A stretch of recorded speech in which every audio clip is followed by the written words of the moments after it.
নবী সাল্লাল্লাহু আলাইহি ওয়াসাল্লাম যে একসময় মৃত্যুবরণ করবেন সেটা অগ্রিম সংবাদ দেওয়া হয়েছে। এভাবে পঞ্চম আরেকটি অষ্টম হিজরিতে মহান রব্বুল আলমিন একটি ছোট্ট সূরার মাধ্যমে নবীর মৃত্যুর সংবাদ দিয়েছেন। এটা হলো ইজা জা নাসরুল্লাহি ওয়াল ফাতহ ওয়া রাআইতান নাসা ইয়াদখুলুনা ফি দীনিল্লাহি আফওয়াজা।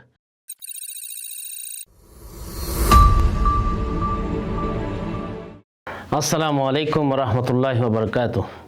ইন্নাল হামদালিল্লাহ ওয়াসসালাতু ওয়াসসালামু আলা মান লা নাবিয়্যা বা'দা, আম্মা বাদ। সুপ্রিয় দর্শক, মানাহিল টিভির পক্ষ থেকে আপনাদেরকে স্বাগতম। আজকে আমি একটি বিষয় নিয়ে আলোচনা করব। বিষয়টি হলো মহানবী সাল্লাল্লাহু আলাইহি ওয়াসাল্লাম যে দুনিয়া থেকে বিদায় নেবেন এর অগ্রিম সংবাদ। আমাদের নবী সাল্লাল্লাহু আলাইহি ওয়াসাল্লাম দুনিয়াতে আসবেন, এটা যেমন বিভিন্ন নবীদের যুগে বিভিন্ন সময়ে আল্লাহ রাব্বুল আলামিন আসমানি কিতাব সহ ওহীর মাধ্যমে অগ্রিম সংবাদ দিয়েছেন, ঠিক তেমনি নবী সাল্লাল্লাহু আলাইহি ওয়াসাল্লাম যে দুনিয়া থেকে বিদায় নিয়ে চলে যাবেন দায়িত্ব আদায়ের পর, সেটারও অগ্রিম সংবাদ দিয়েছেন। কোরআনে আল্লাহ পাক বলেছেন, কুল্লু নাফসিন যায়িকাতুল মাউত, প্রত্যেক আত্মা মরণশীল। এখানেও রাসূল সাল্লাল্লাহু আলাইহি ওয়াসাল্লাম উনিও যেহেতু একটা আত্মার অধিকারী, উনি যেও মরণশীল হবে সেটার ইঙ্গিত পাওয়া যায়। এবং কোরআন শরীফের আরেকটি আয়াতের মধ্যে মহান রব্বুল আলামিন বলেন, ইন্নাকা মাইয়িতুন ওয়া ইন্নাহুম মাইয়িতুন, নবী আপনিও মৃত্যুবরণ করবেন, যারা আপনার সমালোচক তারাও মৃত্যুবরণ করবে। এখানেও নবী সাল্লাল্লাহু আলাইহি ওয়াসাল্লামের মৃত্যুর সংবাদ দেওয়া হয়েছে। এবং আরেকটি আয়াতের মধ্যে আল্লাহ পাক বলেছেন, ওমা জাআলনা লিবাশারিন মিন কাবলিকাল খুলদা আফা ইন মিত্তা ফাহুমুল খালিদুন, যে আপনার পূর্বে আমি কোনো মানুষকে স্থায়ীভাবে জীবন দান করিনি, সুতরাং আপনি যদি মৃত্যুবরণ করেন তারা কি চিরস্থায়ী থাকবে? আপনার সমালোচকরা কি চিরস্থায়ী থাকবে? এখনও নবী সাল্লাল্লাহু আলাইহি ওয়াসাল্লামের মৃত্যুর সংবাদ পাওয়া যায়। এভাবে নবী সাল্লাল্লাহু আলাইহি ওয়াসাল্লামের আরও মৃত্যুর সংবাদ পাওয়া যায়। দ্বিতীয় হিজরিতে উহুদ যুদ্ধের মধ্যে যখন গুজব ছড়িয়েছিল যে নবী আলাইহিস সালাম শাহাদাত বরণ করেছেন, পরবর্তী সময়ে জানা গেল তিনি শাহাদাত বরণ করেননি। তখন কিন্তু সাহাবীদেরকে উদ্দেশ্য করে মহান রব্বুল আলামিন আয়াত নাজিল করেছিলেন যে ওমা মুহাম্মাদুন ইল্লা রাসূল কদ খালাত মিন কাবলিহির রাসূল আফা ইম্মা তাও কুতিলান কালাবতুম আলা আকাবিকুম ওয়া মান ইয়ানকালিব আলা আকিবাইহি ফালা ইয়াদুরুল্লাহা শাইআ।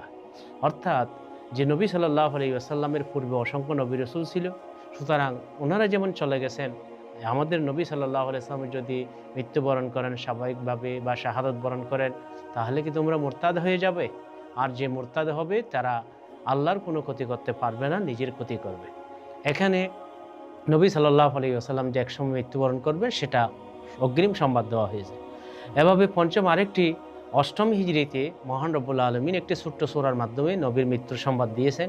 এটা হলো ইজা জা নাসরুল্লাহি ওয়াল ফাতহ ওয়া রাআইতান নাসা ইয়াদখুলুনা ফি দীনিল্লাহি আফওয়াজা, যে যখন আপনি দেখবেন আপনার জন্য সাহায্য এসেছে, মক্কা বিজয় হলো, মানুষদেরকে দেখতেছেন দলে দলে ইসলামে প্রবেশ করতেছে, সুতরাং মনে করবেন আপনার দায়িত্ব এখন শেষ পর্যায়ে। ফাসাব্বিহ বিহামদি রাব্বিকা ওয়াস্তাগফিরহু, সুতরাং আপনি সুবহানাল্লাহ, আলহামদুলিল্লাহ, আস্তাগফিরুল্লাহ বেশি বেশি পড়েন। এবং ইন্নাহু কানা তাওয়াবা, নিশ্চয়ই মহান রব্বুল আলামিন অধিক তওবা কবুলকারী। এখানেও আল্লাহ রব্বুল আলামিন মহানবী সাল্লাল্লাহু আলাইহি ওয়াসাল্লামের মৃত্যু সম্পর্কে সংবাদ দিয়েছেন। এই ছোট্ট সূরা নাজিল হওয়ার পর আবু বকর রাদিয়াল্লাহু তাআলা আনহু খণ্ডন করেছেন। ওর থেকে জিজ্ঞেস করা হলো কেন খণ্ডন করেছেন? তখন তিনি বলেছেন যে এখানে যেহেতু মহান রব্বুল আলামিন রাসালতের দায়িত্ব শেষ পর্যায়ে সেটা ইঙ্গিত দিয়েছেন এবং রসুলকে জিকির আজকার করার জন্য বেশি বলেছেন, এর দ্বারা আমরা বুঝতে পারি নবী সাল্লাল্লাহু আলাইহি ওয়াসাল্লাম আর বেশি দিন আমাদের মধ্যে থাকবেন না। সর্বশেষ রসুল সাল্লাল্লাহু আলাইহি ওয়াসাল্লামের মৃত্যুর 3 মাস পূর্বে, 3 মাস 3 দিন পূর্বে আরাফাতের মাঠে একটি আয়াত নাজিল হয়েছিল।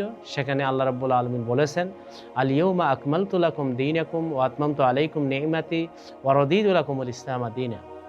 নবী, আজকে আপনার জন্য দিনকে পরিপূর্ণ করলাম, নিয়ামতকে পরিপূর্ণ করলাম। আয়াত নাজিল হওয়ার পরে ওমর রাদিয়াল্লাহু তাআলা আনহু খণ্ডন করা আরম্ভ করেছেন। ওনার থেকে জিজ্ঞেস করা হলো আপনি কেন খণ্ডন করছেন? তিনি বললেন যে কোনো একটা বিষয় যখন পরিপূর্ণতায় পৌঁছে যায় তখন থেকে সেখানে নকশ, জওয়াল, অধঃপতন শুরু হয়ে যায়। এবং এর দ্বারা বোঝা যায় যে আজকে যখন দিন পরিপূর্ণ হলো, তাহলে সুতরাং রাসূল সাল্লাল্লাহু আলাইহি ওয়াসাল্লামের রিসালাতের দায়িত্ব আদায় পরিপূর্ণ হলো, এটাই বোঝা যাচ্ছে। এবং এর মাধ্যমে আমরা বুঝতে পারছি শীঘ্রই মহানবী সাল্লাল্লাহু আলাইহি ওয়াসাল্লাম আমাদের থেকে বিদায় নিয়ে চলে যাবেন। ঠিকই এই আয়াতের 3 মাস 3 দিন পরে রবিউল আউয়াল মাসের 12 তারিখ অথবা 8 তারিখে মহানবী সাল্লাল্লাহু আলাইহি ওয়াসাল্লাম আমাদের থেকে বিদায় নিয়ে চলে গেলেন। তাহলে কোরআনের আয়াতে যেমন রাসূল সাল্লাল্লাহু আলাইহি ওয়াসাল্লামের বিদায়ের ইঙ্গিত পাওয়া যায়, অসংখ্য হাদিসের মধ্যে পাওয়া যায়। যেমন রাসূল সাল্লাল্লাহু আলাইহি ওয়াসাল্লাম অনেককে বলেছেন পরবর্তী সময়ে তুমি যদি আসো আমাকে না পেলে আবু বকরের কাছে আসিও, এরকম বিভিন্ন হাদিসে আছে। মুআজ রাদিয়াল্লাহু তাআলা আনহুকে যখন তিনি বিদায় দিচ্ছেন তখন বলেছেন, মুআজ তুমি হয়তো একদিন মদিনে আসবে, আমাকে পাবে না, আমার খবর তুমি জিয়ারত করতে পারবে। এভাবে তিনি ওসিয়ত করার সময় তিনি সেই ইঙ্গিত দিয়েছেন। এরকম অসংখ্য হাদিস এবং কোরআনের আয়াতের মধ্যে ইঙ্গিত রয়েছে মহানবী সাল্লাল্লাহু আলাইহি ওয়াসাল্লাম দুনিয়া থেকে বিদায় নিয়ে চলে যাবেন।